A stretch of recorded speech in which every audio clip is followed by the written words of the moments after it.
Assalamualaikum warahmatullahi wabarakatuh. Ibu, Bapak, dosen yang saya hormati, beserta teman-teman yang saya cintai. Saya dari kelompok 10 izin menampilkan presentasi mengenai sistem tata surya. Baik, adapun anggota dari kelompok 10, yang pertama saya Rindam Diningrat dengan nomor pokok mahasiswa 2150600058 selaku moderator beserta pemateri ketiga. Kemudian teman saya yaitu Lia Rosalianti dengan nomor pokok mahasiswa 2150600048 selaku pemateri pertama. Kemudian teman saya yang kedua yaitu Nadila Sopaliani selaku pemateri kedua dengan nomor pokok mahasiswa 2150600068. Assalamualaikum warahmatullahi wabarakatuh. Sebelumnya izin memperkenalkan diri, saya Lia Rosilianti dengan NPM 215060048 sebagai presentator pertama. Di sini saya akan menjelaskan materi mengenai teori pembentukan tata surya. Sistem tata surya ini adalah sistem di mana bumi tempat tinggal manusia berada, dan berikut ada teori tentang pembentukan sistem tata surya di alam semesta. Yang pertama, teori bintang kembar. Teori Littleton atau yang sering disebut sebagai teori bintang kembar mengemukakan bahwa mulanya matahari merupakan bintang kembar yang mengelilingi sebuah medan gravitasi. Tapi ada sebuah bintang yang menabrak salah satu bintang kembar tersebut dan menghancurkannya. Bintang yang hancur tersebut lantas berubah menjadi massa gas yang berputar-putar. Karena terus berputar, maka massa gas itu berubah dingin dan membentuk planet-planet. Sementara satu bintang lain yang bertahan menjadi pusat tata surya yang kita kenal sebagai matahari. Karena anggapan pembentukan tata surya ini adanya suatu benturan, maka itu sebabnya teori ini juga dikenal sebagai teori ide benturan. Yang kedua ada teori nebula. Pada teori nebula diungkapkan bahwa pada awalnya sistem tata surya ini terbentuk dari suatu nebula atau kabut tipis yang sangat luas. Nebula atau massa gas raksasa yang bercahaya ini berputar perlahan-lahan yang kemudian secara berangsur-angsur mendingin, mengecil dan mendekati bentuk bola. Teori nebula diketahui muncul pertama kali pada abad ke-18 yang diawali oleh pendapat dari seorang filsuf Jerman bernama Immanuel Kant. Pendapat Kant mengenai tata surya yang terbentuk dari sebuah nebula ini kemudian diperkuat oleh Marquis de Laplace atau Pierre Simon, yang merupakan seorang astronom Prancis. Yang ketiga, teori awan debu. Teori awan debu mengungkapkan bahwa calon tata surya awalnya adalah awan yang sangat luas. Awan ini terdiri dari debu dan gas kosmos yang diperkirakan berbentuk seperti sebuah piring. Teori ini dicetuskan oleh Fred I. Weiffel yang merupakan seorang astronom asal Amerika Serikat. Selain apa yang diungkapkan oleh Fred I. Weiffel, astronom Inggris bernama Fred Hoyle dan astronom Swedia bernama Hannes Alfvén yang mengungkapkan teori yang serupa dengan teori awan debu. Mereka berpendapat bahwa mulanya matahari berputar dengan cepat dengan piringan gas di sekelilingnya. Jika merujuk pada penelitian era modern, matahari dikatakan berputar kira-kira 1 kali dalam 27 hari. Sementara perhitungan mutakhir juga menunjukkan bahwa matahari primitif berputar lebih cepat sehingga memungkinkan terlemparnya bahan-bahan yang kemudian membentuk planet. Yang keempat adalah teori pasang surut. Teori pasang surut atau teori pasang ini juga terkadang disebut sebagai teori ide benturan. Pendapat ini dicetuskan pertama kali oleh Sir James Jeans dan Sir Harold Jeffreys dari Inggris pada tahun 1918. Jeans dan Jeffreys beranggapan bahwa kelahiran tata surya adalah suatu peristiwa langka, sebab peristiwa ini terjadi saat matahari nyaris bersinggungan dengan sebuah bintang. Peristiwa yang menyebabkan lidah matahari jadi berbentuk seperti cerutu ini juga menjadi penjelasan logis tentang ukuran planet yang berbeda satu sama lain. Yang kelima ada teori planetesimal. Teori planetesimal ini muncul pertama kali sekitar tahun 1900. Teori ini pertama kali dikemukakan oleh seorang astronom bernama Forrest Ray Moulton serta seorang ahli geologi bernama T.C. Chamberlain dari Universitas Chicago. Teori planetesimal mengemukakan bahwa suatu ketika sebuah bintang melintasi ruang angkasa dengan cepat dan berada sangat dekat dengan matahari. Bintang yang melintas tersebut rupanya memiliki daya tarik yang besar sekali, sehingga mengakibatkan pasang di bagian gas panas matahari. Karenanya, terdapatlah massa gas dari matahari yang terlempar keluar dan mulai mengorbit pada matahari. Selanjutnya ada bagian-bagian tata surya. Sistem tata surya adalah suatu sistem organisasi yang teratur pada matahari. Matahari sebagai induk atau pusat peredaran dikelilingi oleh benda-benda langit lainnya, yaitu planet, satelit, asteroid, komet, dan meteor. Berikut adalah pembahasan dari masing-masing benda yang ada di dalam sistem tata surya yang ada di alam semesta ini. Yang pertama adalah matahari. Matahari merupakan salah satu dari sekian bintang atau disebut bintang karena dapat menghasilkan energi cahaya sendiri di Bima Sakti yang menjadi pusat peredaran tata surya. Matahari berputar pada porosnya sambil dikelilingi oleh planet yang masing-masing planet berputar pada sumbu masing-masing. Matahari merupakan benda langit terbesar di tata surya yang berbentuk bola gas yang sangat panas dan berpijar dengan garis tengah sebesar 1,4 kali 106 km. Bola gas tersebut terdiri atas 70% gas hidrogen, 25% gas helium, dan 5% unsur lain seperti oksigen, karbon, neon, besi, nitrogen, silikon, magnesium, nikel, dan belerang atau sulfur. Matahari menjadi sumber tenaga di lingkungan tata surya. Matahari terdiri dari inti dan 3 lapisan kulit yaitu fotosfer, kromosfer, dan korona. Yang pertama adalah inti. Inti merupakan bagian paling dalam dari matahari. Suhu di lapisan ini diperkirakan mencapai 16 juta derajat Celcius. Pada lapisan inilah reaksi fusi berlangsung. Kemudian energi hasil reaksi fusi dipancarkan keluar secara radiasi. Yang kedua adalah fotosfer atau lapisan cahaya. Fotosfer merupakan permukaan matahari yang tebalnya kurang lebih 350 km. Lapisan inilah yang memancarkan cahaya sangat kuat sehingga disebut juga lapisan cahaya. Suhu di fotosfer diperkirakan kurang lebih 6000 derajat Celcius. Pada suhu tersebut, suatu benda memancarkan cahaya berwarna kuning sesuai dengan cahaya matahari yang berwarna kekuning-kuningan. Yang ketiga adalah kromosfer. Kromosfer merupakan lapisan gas di atas fotosfer yang tebalnya kurang lebih 16.000 km. Kromosfer sering disebut juga lapisan atmosfer matahari. Di lapisan 10 bawah atau dekat dengan fotosfer. Suhu kromosfer diperkirakan kurang lebih 4.000 derajat Celcius. Semakin ke atas, suhu kromosfer semakin tinggi. Kromosfer hanya dapat dilihat saat terjadi gerhana matahari total. Pada saat itu, kromosfer tampak seperti gelang atau cincin yang berwarna merah. Yang terakhir adalah korona. Korona merupakan lapisan matahari yang paling luar dan sering disebut atmosfer matahari bagian luar. Korona juga merupakan lapisan gas yang sangat tipis. Gas tersebut tampak seperti mahkota putih cemerlang yang mengelilingi matahari. Oleh karena itu, lapisan gas tersebut disebut korona, artinya mahkota. Bentuk korona selalu berubah-ubah karena merupakan lapisan gas yang tipis. Tebal korona diperkirakan kurang lebih 2.500 km dengan suhu mencapai 1 juta derajat Celcius. Korona dapat diamati setiap saat dengan menggunakan teleskop koronograf. Sekian pembahasan materi dari saya. Terima kasih. Baik, sebelumnya terima kasih kepada moderator. Izin memperkenalkan diri. Saya Adila Wahyunita dengan NPM 215060068 akan melanjutkan pemaparan materi dari LIA. Manfaat matahari. Yang pertama, matahari berfungsi sangat penting bagi bumi. Energi matahari telah membuat bumi tetap hangat bagi kehidupan, membuat udara dan air bumi bersirkulasi, serta tumbuhan bias berfotosintesis. Yang kedua, matahari merupakan sumber energi panas. Energi yang terkandung di dalam batu bara dan minyak bumi sebenarnya juga berasal dari matahari. Yang ketiga, mengontrol stabilitas peredaran bumi, yang berarti juga mengontrol terjadinya siang dan malam, serta mengontrol planet lainnya. Lalu yang keempat, matahari dapat dimanfaatkan sebagai energi alternatif. Sel surya dan panel surya dapat menghasilkan energi listrik. Selanjutnya ada planet-planet anggota tata surya. Yang pertama, Merkurius. Merkurius paling dekat dengan matahari dan planet terkecil. Planet Merkurius tidak memiliki satelit.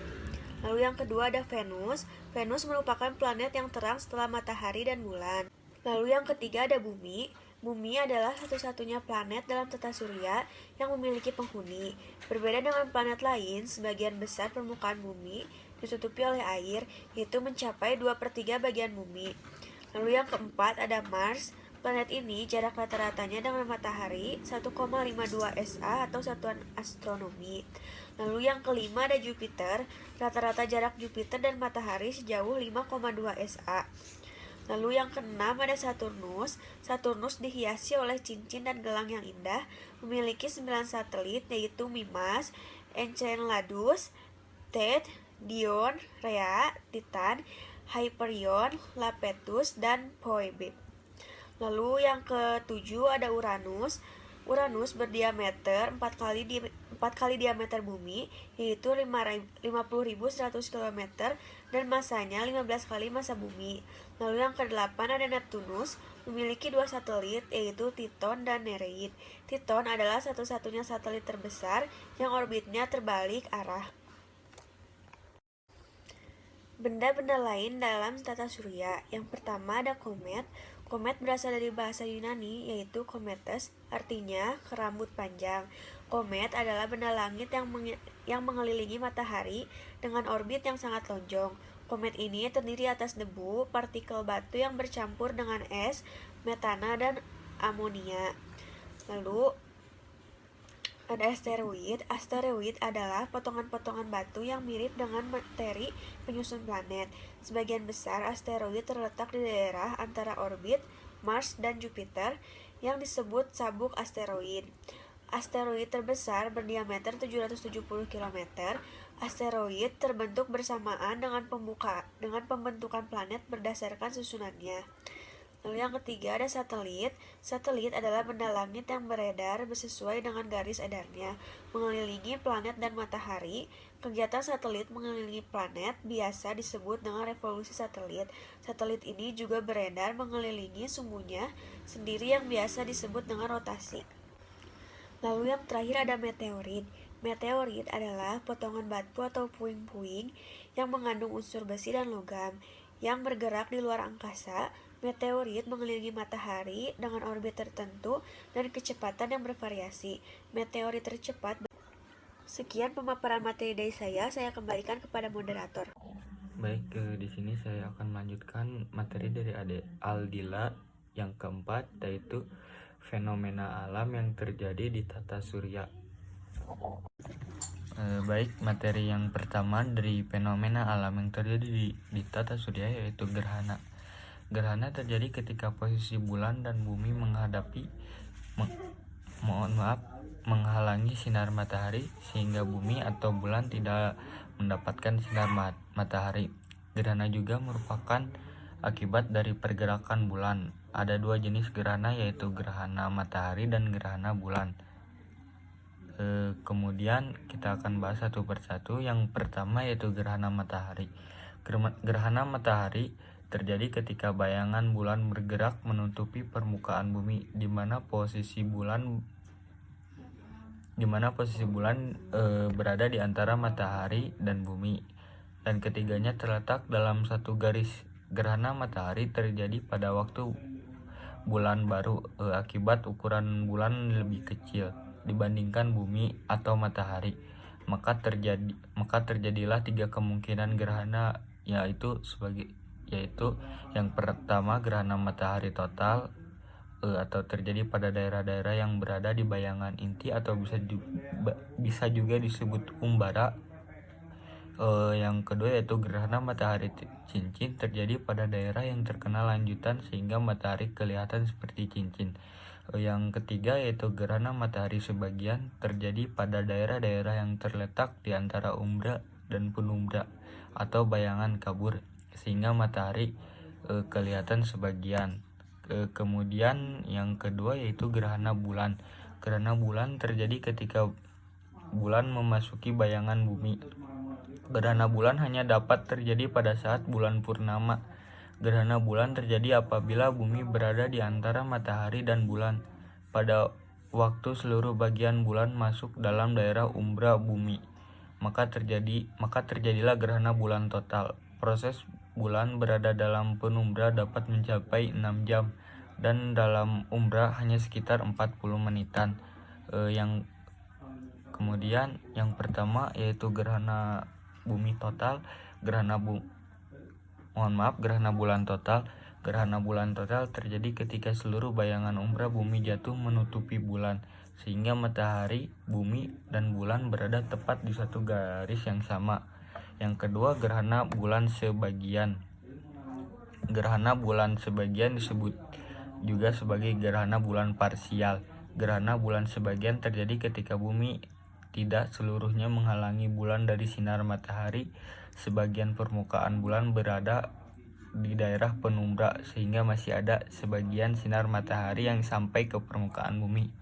Baik, yang ketiga yaitu gerhana bulan penumbra. Gerhana bulan penumbra terjadi ketika seluruh bagian bulan berada di bagian penumbra, sehingga bulan masih dapat terlihat dengan warna yang suram. Baik, fenomena yang selanjutnya yang kedua yaitu iron rain, atau juga bisa disebut hujan besi. Disebut bintang gagal. Planet dwarf ini adalah planet yang baru ditemukan di tata surya kita.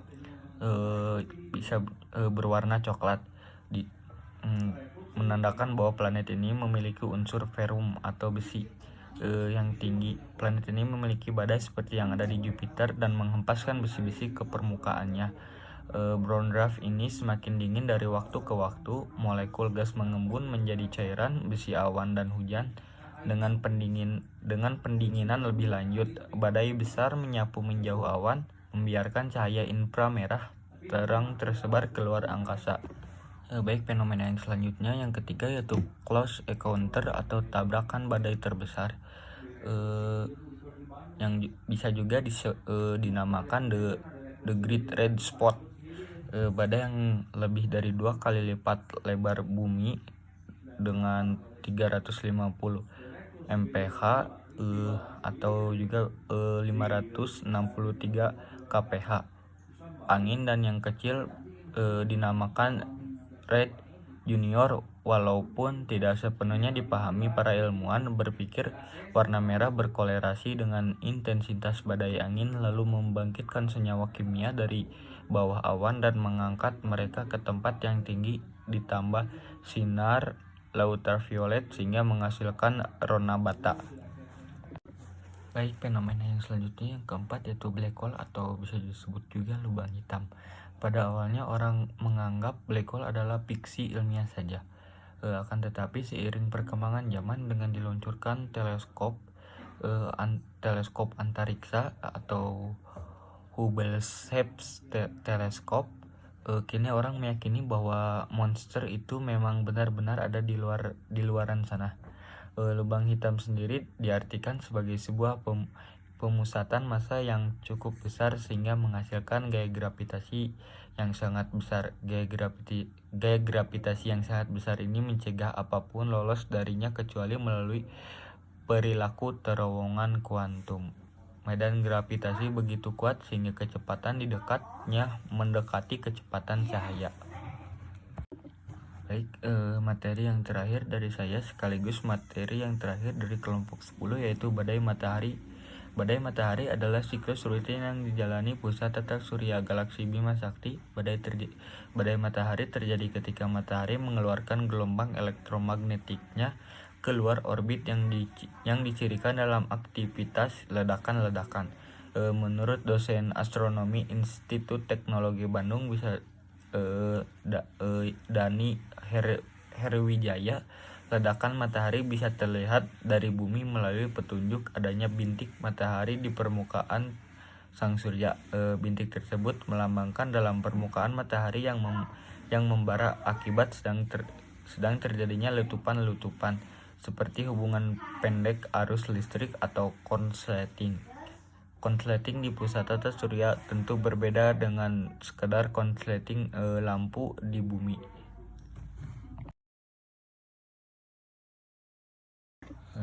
Baik, yang di sini saya akan membacakan kesimpulan. Sistem tata surya adalah kumpulan benda-benda langit, yaitu bintang, dan biasa dinamai dengan matahari dan benda-benda yang mengelilingi matahari. Sistem tata surya terbentuk oleh beberapa teori, diantaranya yaitu teori bintang kembar, teori nembula, teori awan debu, teori pasang surut, dan teori planetesimal. Tata surya terdiri atas satu bintang atau matahari sebagai pusat yang dikelilingi oleh planet-planet dan benda-benda langit lainnya. Planet-planet beredar mengelilingi matahari dengan garis edar berbentuk elips. Titik pada orbit. Saat sebuah planet berada paling jauh dengan matahari disebut titik parhelium. Titik pada orbit saat sebuah planet berada paling dekat dengan matahari disebut titik aphelium. Terima kasih.